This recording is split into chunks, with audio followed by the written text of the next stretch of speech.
Hello everyone, long time no see, but welcome back to the STM Campus Ministry Self-Care video series. So nice to have you back with us.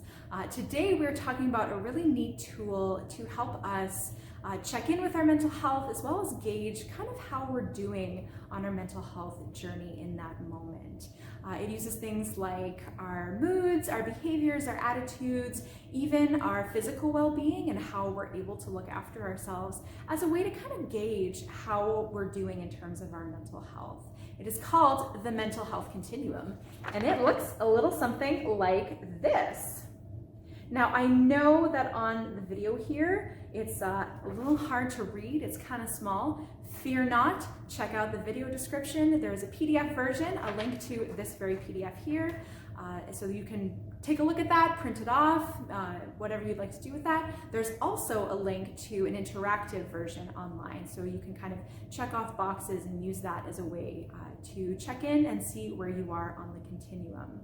Now, to help us understand a little bit what the mental health continuum is, how to use it, when to use it, we actually have a guest on our self-care video series today.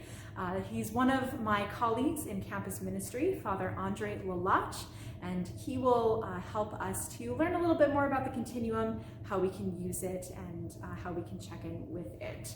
So without further ado, let's talk about the mental health continuum.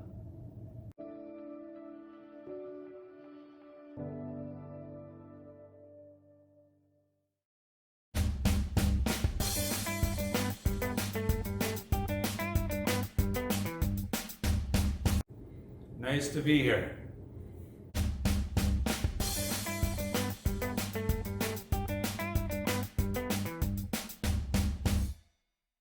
My name is Andre Lalach. Some people call me Father Andre.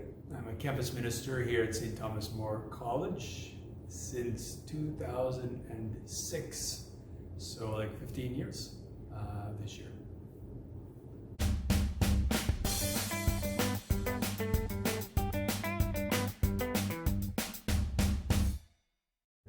Yeah, I was first introduced to the continuum, it was a year ago, February of 2020, just before the pandemic. I signed up for the Inquiring Mind. I signed up to be a facilitator or to be trained as a facilitator in the Inquiring Mind. And so the Inquiring Mind is a mental health program, and there's some that are called the Working Mind for people who are working, or the Inquiring Mind is particularly focused for students, post-secondary or high school students. And so the mental health continuum is a big piece of that training, if you will, the Inquiring Mind training, because it introduces individuals to a way of sort of processing or monitoring their mental health. Historically, we used to think of mental health and wellness, we would think of either you're well or you're not well. It was sort of like an either or situation. Whereas the continuum, what it does is it builds into sort of, it's kind of four frames, if you will, in terms of a timeline. And so, most of us like to be in the green zone, the healthy zone, where, for the most part, we incur stressors and we've got some challenges. Of course, everyone's got challenges, but for the most part, we're healthy. But on the continuum, you'll see that, with the stuff of life and events in our life can sort of trigger different responses in us that might cause us to be perhaps not as well. And so that's sort of like the yellow and the orange zones of the continuum, reacting and injured. It's comparable to, let's say if you're healthy, but then you sort of injure yourself, you turn an ankle or something, then you're injured, right? And so if you deal with it, if you get some therapy, if you put a tensive bandage on it, then it'll improve normally. But if you don't, if you let it go, and in fact the injury is worse than it is, then you can keep moving along the continuum And in the worst case scenario, you might move to the farthest end of the continuum, the red zone, the unhealthy zone, where the ill zone, where you really need some invasive treatment. And much the same with our mental health, right? If things are going well, we can monitor that and life can continue. But if we experience the stuff of life, stressors, anxiety, all those sorts of things, then we can move. If we don't address them, then we can become ill, and that's where you don't want to be.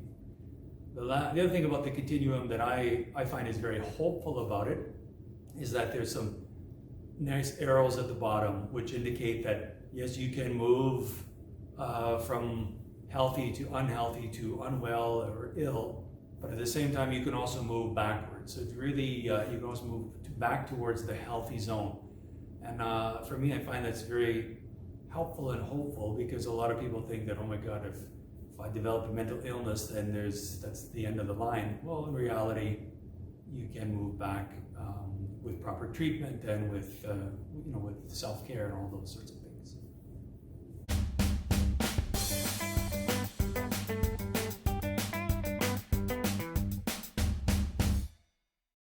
On a very practical level, why the continuum? It's a very simple tool, but I think it's something, like it's a visual reminder, right? And it's something that you can post in your bedroom, or in your fridge, or in your bathroom on the mirror. You can use every day, right? Just like you start your day with brushing your teeth and going through routines to manage your physical health, your dental health, or all aspects of your physical health. Much the same, the continuum can be a tool that you integrate into your day, just to sort of monitor where you are at in terms of your mental health, and not just for yourself, but I've heard stories of families that use it, and they're all sort of checking in with each other, or even student groups are using it here at STM to sort of check in on each other. So there's lots of ways to use it, but I think the key thing is that you don't just use it once and then put it in a drawer, that you keep it visible so that you can check in on yourself and others on a regular basis.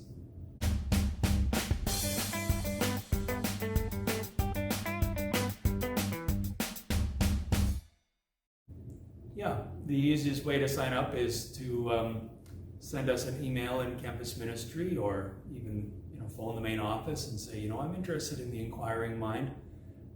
It is really, it's intended to help reduce the level of stigma vis-a-vis mental health on campus, but it is also meant to be something which gives individuals practical skills, and so you don't necessarily have to be experiencing mental illness to take it. It is, in fact, it's intended more as a preventative measure, if you will, to sort of keep us all thinking about how we can maintain our mental health and that of others. So yeah, the easiest way is to call campus ministry or the college and say, I'm interested in it, and we plan on offering regular sessions of the Inquiring Mind. These days during COVID, unfortunately, they're all virtual, but I look forward to the day when we perhaps can have an in-person session, which is, I think, will really help to facilitate dialogue and